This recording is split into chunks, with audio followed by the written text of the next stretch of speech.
इस समय हमारे सामने झांसी के माने जाने प्रसिद्ध डॉक्टर डी.एस. गुप्ता बैठे हैं। डिस्ट्रिक्ट हॉस्पिटल के वरिष्ठ फिजिशियन हैं।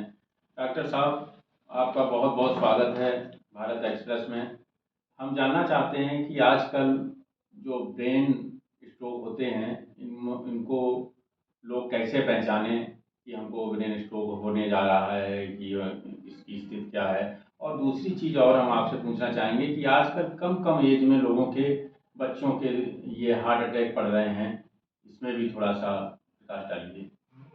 आपके चैनल के माध्यम से मैं पब्लिक को और लोगों को ये बताना चाहता हूँ कि आजकल जो जीवन शैली है जिसमें कि मोबाइल का बहुत बड़ा रोल है। आदमी अपनी सेडेंटरी लाइफ जी रहा है जो कि इस मामले में बड़ी खतरनाक होती है।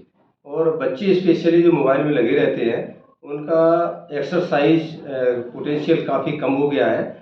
इसकी वजह से सेडेंटरी लाइफ की वजह से, एक्सरसाइज कम करने की वजह से उनके पैरों में कुछ वेन्स में ऐसे स्टेगनेंट होने की वजह से ब्लड के थक्के जम जाते हैं, जो कि आगे चल कर के उनमें हार्ट में अगर जम जाते हैं उनकी कोरोनरी आर्टरीज में, तो उनको हार्ट अटैक का कारण बनता है।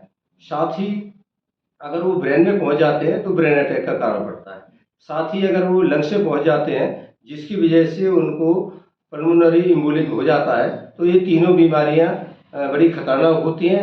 हालांकि ये ज़्यादा उम्र के लोगों को होती है, लेकिन बच्चों में कम उम्र के लोगों में भी ये संभव है अगर उनकी सेडेंटरी लाइफ ज़्यादा समय तक रहती है तो। दूसरा, आपने पूछा कि कैसे आप पहचानते हैं कि उसको ब्रेन अटैक या लकवा हो रहा है। उसके लिए तुरंत समय रहते हुए लोगों को ये जान लेना चाहिए अगर उनका एक शरीर का एक भाग जैसे कि हाथ है, पैर है या चेहरा है ठीक से काम नहीं कर रहा है या उसमें कुछ भैंगापन हो रहा है, आंखें ड्रॉप हो रही हैं, तो ये कारण हुआ। दूसरा, उनकी आवाज़ अगर स्लर्ड स्पीच हो रही है, आवाज़ थरथराने लगती है।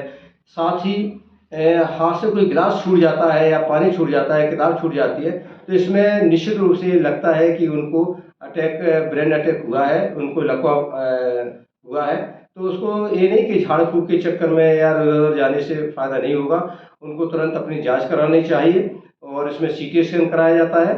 हम इसके साथ में एक इंजेक्शन भी आता है जिसको समय रहते अगर 3.5 से 4.5 घंटे में लगा जाता है तो पूरी तरह से मरीज ठीक होने की संभावना होती है।